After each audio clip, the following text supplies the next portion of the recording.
நலமான வாழ்வே நிறைவான பெருஞ்செல்வம். பகுத்துண்டு பல்லுயிர் ஓம்புதல் நூலோர் தொகுத்தவற்றுள் எல்லாம் தலை என்றார் ஐயன் திருவள்ளுவர். அந்த குறளுக்கேற்ப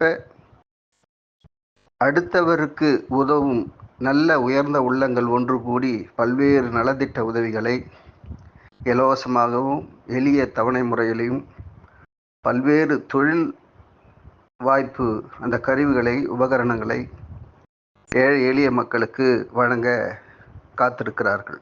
குறிப்பாக ஆட்டோ, 3 சக்கர வண்டி, தையல் மெஷின், இஸ்திரி பெட்டி, டீ காஃபி விற்பனை செய்யக்கூடிய அந்த ஃப்ளாஸ்க் போன்ற பல்வேறு அந்த வருமான ஈட்டக்கூடிய கருவிகளை வாகனங்களை வழங்க இருக்கிறார்கள். இந்த பயனை பெற விரும்பக்கூடியவர்கள் கீழ்கண்ட செல்போன் நம்பரை தொடர்பு கொண்டு உங்கள் பெயரை முன்பதிவு செய்து கொள்ளுங்கள். அதோடு இந்த நல்ல தகவல் பிறருக்கும் போய் சேர எங்களது சேனலை ஷேர் பண்ணுங்கள், கமெண்ட் பண்ணுங்கள், சப்ஸ்கிரைப் பண்ணுங்கள். இந்த செல் நம்பர் 8825692280. அன்புடன் காஞ்சி முகிலன்.